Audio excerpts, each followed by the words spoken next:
अस्सलाम वालेकुम स्टूडेंट्स, क्या हाल है। उम्मीद है आप लोग खैरियत से होगे। जैसे कि आपको मालूम है कि हमारा चल रहा है इंट्रोडक्शन टू हाइड्रोकार्बन, काफ़ी लंबा चैप्टर हो गया है और वीडियोस दर बार उसके ऊपर बनती जा रही हैं। उम्मीद है कि आज के बाद एक दो और लेक्चर के बाद ये ख़त्म हो जाएगा आपका ये चैप्टर, और उसके बाद फिर छोटे छोटे चैप्टर्स हैं जो इनको हमें कवर अप करना होगा।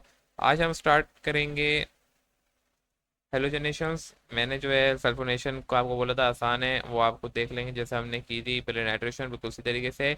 एक न्यू स्लाइड लूंगा मैं फटाफट। अब हेलोजनेशंस के अंदर होगा क्या, हमें ये सारी चीज़ें स्टेप बाय स्टेप देखनी है। इससे पहले मैं अपना आज का लेक्चर स्टार्ट करूँ, थोड़ा सा इंट्रोडक्शन देता चलूँ कि मेरा नाम मोहम्मद अमात है और आप जिस चैनल को देख रहे हैं वो है बायोलॉजी क्लबा।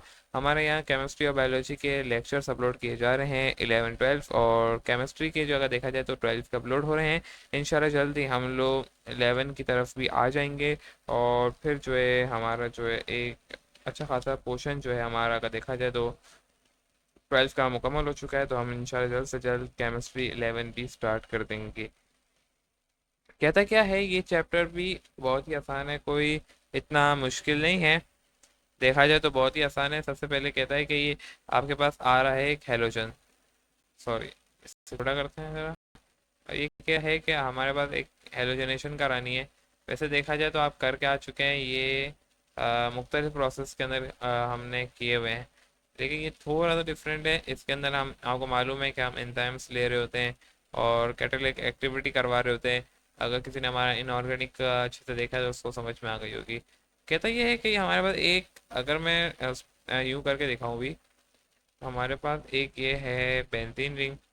ठीक है, मैं गोल बना रहा हूँ इस दफ़ा, और साथ में मैं यहाँ पे प्लस करवा देता हूँ Cl2। कहता है कि ये रिएक्ट कर जाएगा किसकी प्रेजेंस में, ये करेगा आपका। देखें जो हमारा डिटेल्स, एक और बात बता चलूँ कि डिटेल जो हमारी थी इस पे कि कैसे हो रहा होता है पूरा प्रॉपर, जो हमने की थी, और जिसके अंदर हमने पूरा जो है हमने अच्छे से बताया था कि फॉर्मेशन ऑफ एरेनियम आइन और इलेक्ट्रोलिक लविंग जो होता है, फिर इसके बाद कैटालिटिक रिकवरी जो होती है वो हमने यहाँ पे बता चुके हैं नाइट्रेशन के अंदर। तो मैं यहाँ पे थोड़ा जल्दी जल्दी चलूँगा, इतना वेट नहीं करवाऊंगा ताकि टाइम वेस्ट ना हो हमारा। तो जिसको अगर अच्छे से मालूम समझना है कि होगा कैसे, तो वो उसको चाहिए कि हमारे पुराने लेक्चर को ज़रूर देखें, क्योंकि रिकमेंडेड है। हर एक का लिंक आने वाले चैप्टर टॉपिक से और लेक्चर से होगा। FeCl3 की प्रेजेंस में क्या करेगा, ये रिएक्ट करेगा। अब ये इतना कोई मुश्किल नहीं है, अगर देखा जाए तो बहुत ही आसान है पहले के मुकाबले में, क्योंकि इसके अंदर काफ़ी चीज़ें जो हैं हमारी एक तरीके से देखा जाए तो वो छूट गई हैं। मिसाल के तौर पे अगर यहाँ पे हमने ले लिया है FeCl3, होगा ये सिंपल सा कि हमारे यहाँ पे एक Cl होगा, वही सारे स्टेप्स होंगे आपको मालूम है। ये क्या करेगा, ये अपना Cl इसको डोनेट कर देगा, आपको मालूम है। ठीक है, ये क्या बन रहा है, अभी इलेक्ट्रॉनिक बन रहा है, आपको मालूम है इलेक्ट्रॉन लविंग बन रहा है, तो एक Cl रह जाएगा। अच्छा, अब ये कैटलिस्ट रिकवर सही है। अब यहाँ से तो ये Cl इसके पास जाएगा, लग जाएगा, आपको भी मालूम है कि यहाँ से Cl गया, फिर यहाँ पे क्या आएगा, एक Cl आ जाएगा। देन आपको ये भी मालूम होगा कि ये जो मैंने सर्कल बनाया ये रोटेट होते रहेंगे।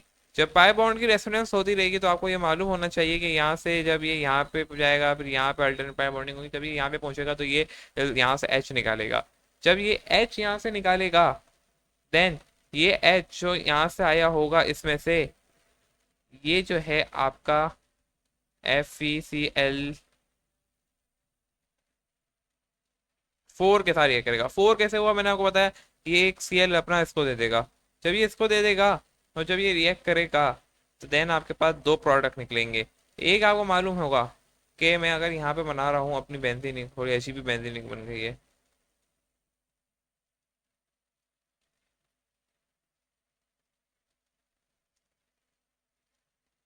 यहाँ पे आपको मालूम है Cl लगा हुआ होगा। जब एरेनियम प्रोसेस आयन के प्रोसेस से ट्रांजिशन स्टेट के मेथड से हम गुजर जाएंगे, साथ में आपके पास एक निकलेगा HCl। अब ये HCl कैसे बना भाई, यहाँ से जो हमने बोला था ये जो Cl इसके पास गया था, यहाँ से फिर H निकला, तो यहाँ पे क्या हुआ कि ये Cl इसके पास गया। जब ये Cl इसके पास गया तो ये आपका क्या होगा, इस तरीके कैटालिस्ट भी क्या होगा, रिकवर हो जाएगा।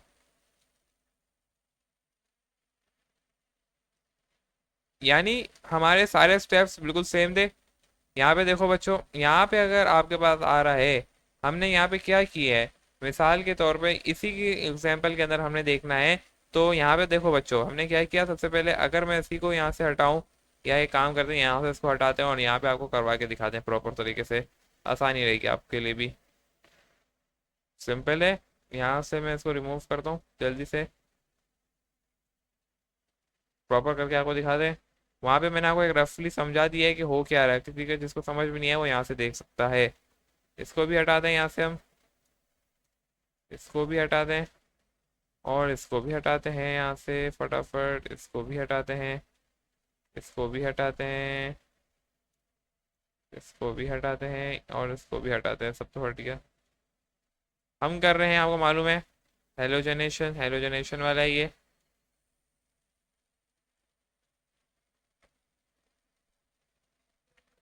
क्या हुआ बच्चों, आपको मालूम है, मैंने आपको बताया कि मेरे पास एक आया Cl2 लिया, हेलोजनेशन करानी थी, मैंने इसको रिएक्ट करवा दिया FeCl से, यानी हमारे पास था कैटलिस्ट।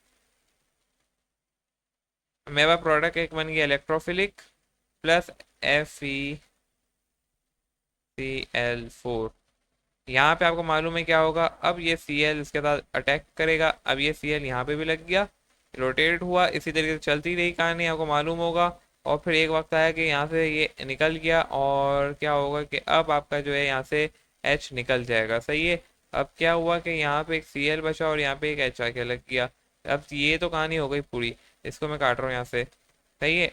H आ गया यहाँ पे, अब ये H हमें एक प्रोडक्ट तो क्या होगा, मिल जाएगा। मिसाल के तौर पे आपको मालूम है, यहाँ पे मैं इसको बनाऊं अगर अपना बेंजीन रिंग, थोड़ी अजीब बन रही है।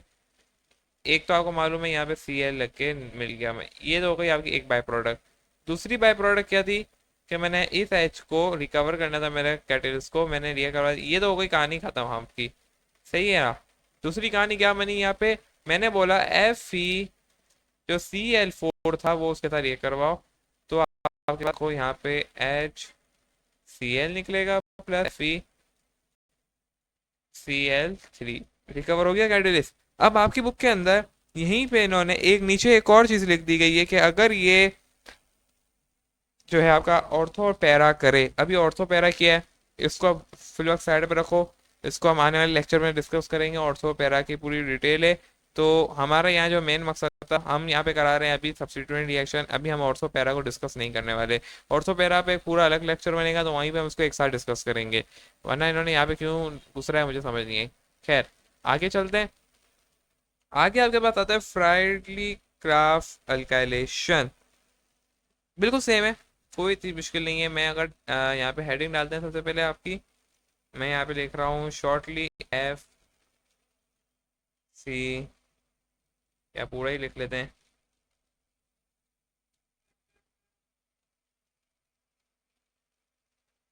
क्राफ्ट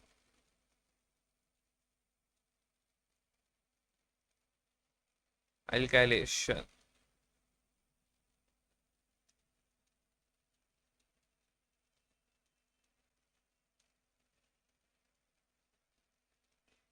मेरे को यहाँ पे एक बेंजीन रिंग का रिएक्शन करवाना है इसके साथ फ्रेडरिक क्राफ्ट अल्काइलेशन से। आपको नाम जाहिर हो रहा है कि हमारे पास जो यहाँ पे होगा अल्काइल होगा और एक हेलोजन होगा। अब किस तरीके का होगा, मिसाल के तौर पे हम रिएक्ट करवाएंगे वही इसी तरीके से, सॉरी ये आया पेन तो काटा यहाँ पे, मेरे पास ये CH3 है, देन यहीं पे जो है मेरे पास है रुको एक मिनट, Cl आ गया, सही है। ये हमारा एक रिएजेंट है, हमें कैटलिस्ट हमने ले लिया यहाँ पे, हम कोई भी ले सकते हैं मेटल, यहाँ पे बुक के अंदर आपकी AlCl3 लिया हुआ है, इसको भी यही करवाएंगे। ये Cl इसके साथ जुड़ जाएगा भाई, और ये CH3 अकेला हो जाएगा। ये तो हो गया आपका इलेक्ट्रोफिलिक की एक पूरी कहानी बन गई कि यहाँ पे आपका AlCl4, ठीक है। अब ये वहीं पे जाके लगेगा, आपको मालूम है, फिर जो है एरेनियम आयन का वही प्रोसेस होगा, आपको मालूम है ना, वहां से जो है एरेनियम आयन की कहानी पे हम जाएंगे, ठीक है।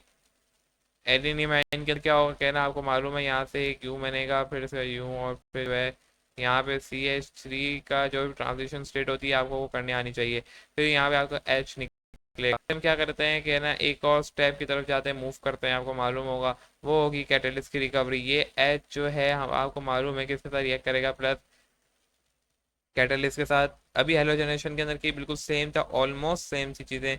बस आपको क्या मालूम हो गया कि यहाँ पे दो Cl2 थे, यहाँ पे एक आ गया आपके पास अल्काइल, और ये अल्काइलेशन नाम दे दिया गया। अब यहाँ पे क्या हो गया आपको मालूम है, HCl रिकवर हो जाएगी, एक HCl बन जाएगा, और यहाँ पे AlCl3 क्या रिकवर हो जाएगा, यानी कैटलिस्ट आपका रिकवर हो गया। फिर आपकी बुक के अंदर आगे चलते हैं, तो फिर आपकी बुक के अंदर 127 पेज के अंदर क्राफ अल्काइलेशन के ऑर्थोपैरा भी कराया है। ऑर्थोपैरा हम नेक्स्ट क्लास या लेक्चर के अंदर देखेंगे। यहाँ पे मेरे को कराना है आपको ये वाले रिएक्शंस मुकम्मल एक साथ ही। इसी तरीके से अब आपका आ जाता है एकाइलेशन। ये पूरा एक अलग प्रोसेस भी नहीं है, बिल्कुल सेम तरीके से होना है ये भी, कोई नहीं रॉकेट साइंस नहीं है इसके अंदर भी। मैं यहाँ से ले लेता हूँ एक और न्यू स्लाइड फटाफट। और मैंने बोला कि अब हम करने जा रहे हैं, आपको मालूम है फ्रेड क्राफ्ट एक्सेलेशन नाम स्पेलिंग की वजह से चाहिए, क्योंकि जबकि देने वाले दोनों ऑथर का सेम है, दोनों एक ही साइंसदान ने दोनों को डिस्कवर किया है। लेकिन क्या होगा भी देखते हैं। और ये जो नेमिंग है अल्काइलेशन की, यानी ये आपको मालूम है कि कीटोन से जाहिर हो रहा होगा। आपको मालूम है कीटोन है, और ये आपको मालूम है हमने नोमेनक्लेचर के अंदर एल्डिहाइड और कीटोन होता है, तो ये कौन है आपका कीटोन साहब आएंगे यहाँ पे, इसका मतलब ये हुआ। वही आपको मालूम होगा, यहाँ पे भी सेम स्टेप से हम गुजरेंगे। और पहले क्या होगा कि आपके पास आपको मालूम है ये आपका सॉरी, मैं हेडिंग तो नहीं डाल रहा। पहले हम वही फॉर्मेशन करेंगे इलेक्ट्रोफिलिक की। आपको मालूम है यहाँ पे मैंने फ्रिल काफ है, यानी CH3 आ जाएगा, C अल्केलेशन नाम आ रहा है, डबल बॉन्ड आएगा, और यहाँ पे Cl आ जाएगा। ये आपका एक दफ़ा का क्या होगा, रिएजेंट होगा। हम यहाँ पे प्लस करवा देंगे, किसके साथ हम करवाएंगे इसको रिएक्ट, बिल्कुल उसी तरीके से कराएंगे जैसे हमने पहले कराया था। हम यहाँ पे भी AlCl3 लेंगे। जब हम AlCl3 लेंगे, आपको मालूम होगा अब सिंपल जाहिर हो रही है कि ये Cl इसके साथ जाके रिएक्ट करने वाला है, और आपके पास एक इलेक्ट्रोफिलिक बन के निकल आएगा, और ये आपका होगा रिएजेंट प्लस ACl4। इसी तरीके से फिर एरेनियम आयन की फॉर्मेशन होगी। आपको मालूम होगा कि यहाँ पे एक एरेनियम आयन बनाते हैं हम। एरेनियम आयन के रिजल्ट में आपको मालूम है क्या होगा, पूरी ट्रांजिशन स्टेट से गुजर जाने के बाद यहाँ पे आपको मालूम होगा CH3। ये अच्छा नहीं लग रहा, वापसी बनाते हैं।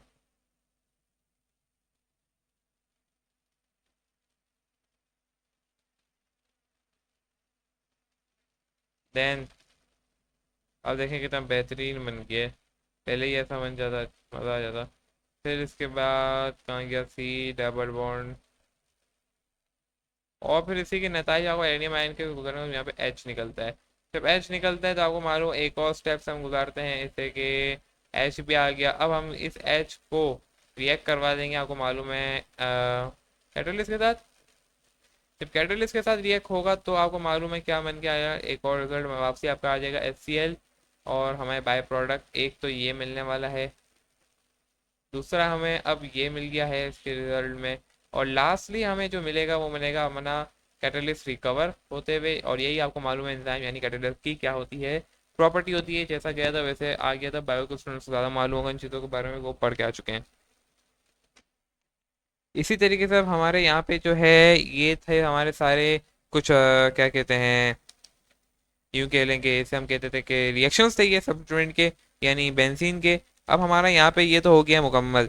इसके बाद हमारा अब ये जो टॉपिक है इसी के अंदर मैं कंटिन्यू करूँगा, वो होगी हमारी ऑर्थो और पैरा रह गया है। इसके बाद हमारा ये जो चैप्टर है ये मुकम्मल हो जाएगा, और इसी तरीके से हमें ऑर्थो पैरा और मेटा को देखना है। तो एक छोटे से ब्रेक के बाद मिलते हैं और उसको कंटिन्यू करते हैं इसी लेक्चर के अंदर इंशाल्लाह। अच्छा भाई, जो एक और बात मैं आपको बताना भूल गया कि जब हमने यहाँ पे किया तो इसका यहाँ पे कोई प्रोडक्ट नेम तो बना होगा।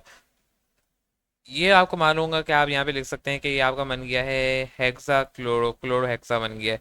देन आपका यहाँ पे मालूम होगा ये आपका टॉलिन बन गया है। यहाँ पे ये आपका क्या है, टॉलिन साहब आ गए हैं। सही है। हम टॉलिन को लेक्चर नंबर 1 पे डिस्कस कर चुके थे कि टॉलिन होता है, फिनोल होता है। इसी तरीके से हम ये सारी चीज़ें बातें कर चुके थे, टॉलिन के बारे में, फिनोल के बारे में थोड़ी बहुत। तो हमने बोला आगे देखेंगे टॉलिन कैसे फॉर्मेशन, यहाँ पे आपकी टॉलिन की फॉर्मेशन भी हुई है। इसी तरीके आपका एक्टोफिनोल भी फॉर्म हुआ है यहाँ पे। ये जो आपका बना है बाय प्रोडक्ट, ये आपका क्या है, आपका एक्टो, क्या हो गया, चल ही नहीं रहा है, ये देखो। ओके, एक्टोफिनोन बना है।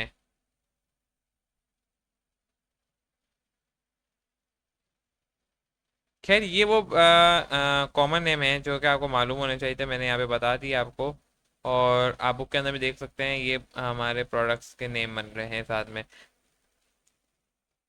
बेसिकली मेरा यहाँ पे मकसद था कि आपको रिएक्शन कराने आ जाए कि आपको रिएक्ट कैसे करवाना है, बाकी नेमिंग तो आपने साथ में याद भी कर लेनी है। तो आपके यहाँ पे कुछ कॉन्सेप्चुअल चीज़ें, टॉलिन की फॉर्मेशन कैसे होती है, अगर आपसे एमसीक्यू से पूछ लिया टॉलिन कहाँ फॉर्म होता है, आपको मालूम होना चाहिए कि आपका जो है फिर का एल्काइलेशन के अंदर हो जाए। एक्ट्रोफिनोन का होगा, मैंने बोला एक्लेशन के अंदर हो रही होती है हमारे यहाँ पे फॉर्मेशन। तो ये आपने सारी चीज़ थोड़ी बेसिकली याद रखनी होती है चीज़ें, कि मालूम हो कि कौन सा कहाँ फॉर्म हुआ था। ऐसा नहीं आपने रट्टा लगा लिया, तो यहाँ पे ये कॉन्सेप्चुअल चीज़ें पूछ ली जाती हैं। खैर, अब आपका आता है ऑटो, यानी आपका आता है ऑर्थो, पैरा और मेटा।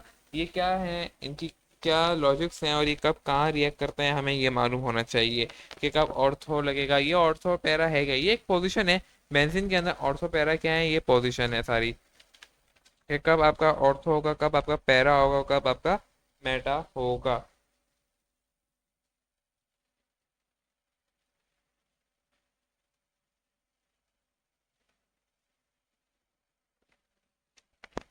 यहीं पे हम शुरू करेंगे इसको और कंटिन्यू रखेंगे ताकि जगह हमारी बचती रहे साथ में।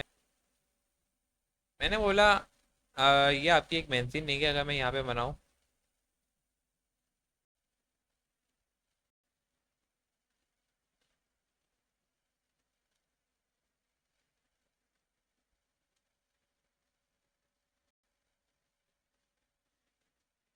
और यहाँ पे आपको मालूम होगा कि हमारी ये बेंजीन रिंग है।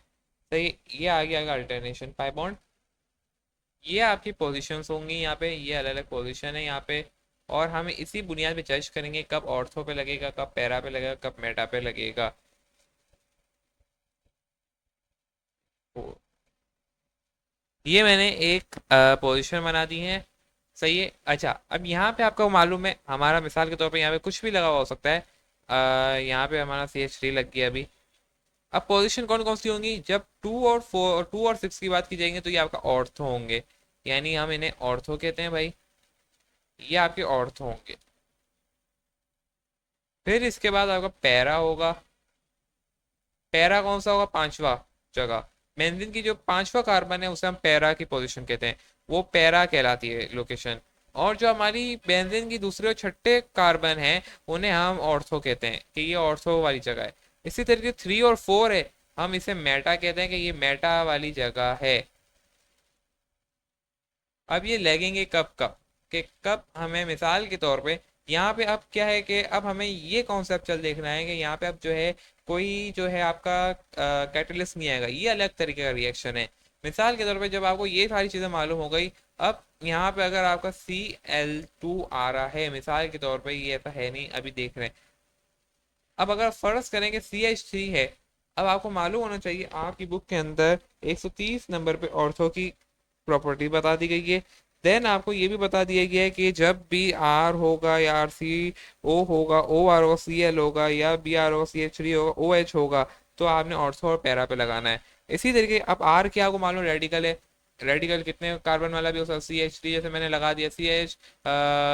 रेडिकल के अलावा आपके पास CH जो है C2H5, इस तरह के जितने भी रेडिकल्स होंगे वो आपके रेडिकल जब आ जाएंगे। या फिर आपका जब है RCOH आ जाएगा। RCOH क्या है आपके पास मालूम होगा कि एक्टोफिनोन है जो अभी हमने बनाया है, ये आपके पास एक आ रहा होगा RCO बन रहा होगा इस तरीके का, जो अभी हमने यहाँ पे अभी अभी रिएक्शन किया है, जब ये लगा हुआ होगा। तो इसी तरीके से OR होगा, यानी आपके पास OR आके लगा हुआ होगा। इसी तरह CL होगा, BR होगा, CH3 होगा, अभी मैंने लगाया OH होगा, यानी OH यहाँ पे लगा हुआ हो सकता है। यहाँ पे अगर ये वाले जो मैंने बता दिए हैं इनमें से कोई आ रहा है तो आपने ऑर्थो और पैरा पे CL लगाना है। यहाँ पे कोई भी मैंने बोला रिएजेंट यानी कोई भी कैटालिटिक एक्टिविटी की जरूरत नहीं होती। अगर आपको मालूम हो जाए यहाँ पे CH3 लगा हुआ है, हमने जो बाय प्रोडक्ट बनाए हैं इनमें से एक हमने CH3 उठाया, हमने इससे पहले टॉलिन बनाई, ये आपका टॉलिन है ना, आपको मालूम होगा ये टॉलिन है। अब टॉलिन लगा हुआ है, अब टॉलिन है, अब टॉलिन होने की वजह से Cl2 आपका ऑर्थो पे लगेगा, यानी आप एक Cl यहाँ पे लगाओगे, इसे एक Cl यहाँ पे लगा दोगे। इसी तरीके से आपकी मर्जी, आप ऑर्थो पे लगाओ या पैरा पे लगाओ। जब भी आपका ये वाले जो मैंने नेमिंग बता दिए हैं, यानी आपकी बुक के अंदर लिखे हुए RCO, ORCL और BRCH3OH, तो आपने क्या करना है, ऑर्थो पैरा पे लगाना। इट्स अप टू यू, यहाँ पे आप ऑर्थो पे लगाओ या पैरा पे लगाओ। ठीक है, मैंने अभी दोनों ऑर्थो पे लगा दी। अब मेरे पास चॉइस थी कि मैं यहाँ पे पैरा पे भी लगा सकता था, इट्स अप टू मी। तो ये कि मैं कहीं पे भी लगा लूँ, मैं चाहूँ तो दोनों ऑर्थो पे लगा दूँ, मैं चाहूँ तो एक पैरा पे लगा दूँ। ज़्यादा रिकमेंडेड है कि आप एक ऑर्थो पे लगाएं, एक पैरा पे लगाएं, ताकि बैलेंसिंग रहे। इसी तरीके से अगर आपके पास इसके अलावा जो मैंने आपको बता दिया, कि मैंने बोला, एक मैंने आपको बताया आर, मैं यहाँ पे लिख भी देता हूँ ताकि आपकी कंफ्यूजन सारी साथ में दूर होती रहे। मैंने बोला एक है आपके पास आर, इसी तरीके से CH3 है, इसी तरीके OH है आपका, BR है, CL है, इसके अलावा आपके पास है RC डबल बॉन्ड O है आपके पास।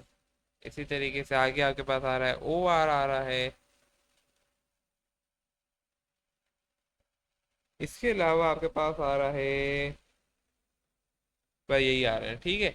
अब इनमें से अगर कोई आ रहा है तो आपने ऑर्थो या पैरा पे लगाना है। सही है, अगर आप चाहें दोनों ऑर्थो पे लगा दें या पैरा पे लगा दें, जितने भी। अब मेरे पास दो थे ना CL2, मेरे पास शॉर्टेज थी एक CL2 की, तो मैंने बोला कि मैं एक ऑर्थो पे लगा, पैरा पे अगर मैं यहाँ पे CL3 होते तो जाहिर सी बात है, अगर मैं इसको CL3 कर दूं तो मैं और दोनों ऑर्थो पे लगाता, पैरा पे भी लगाता। अब इसके अलावा अगर कोई और आ रहा है, मिसाल के तौर पर यहाँ पे मैं बोलता हूँ कि अब यहाँ पे जो है आपका CH3 की जगह आ रहा है, या एक काम करते हैं, हम इसको ऐसे ही रहने देते हैं, यहाँ पे एक और बनाते हैं। मैं बोलता हूँ यहाँ पे आ रहा है, इसको रिमूव करते हैं, मैं फिर से बनाने की कोशिश करते हैं।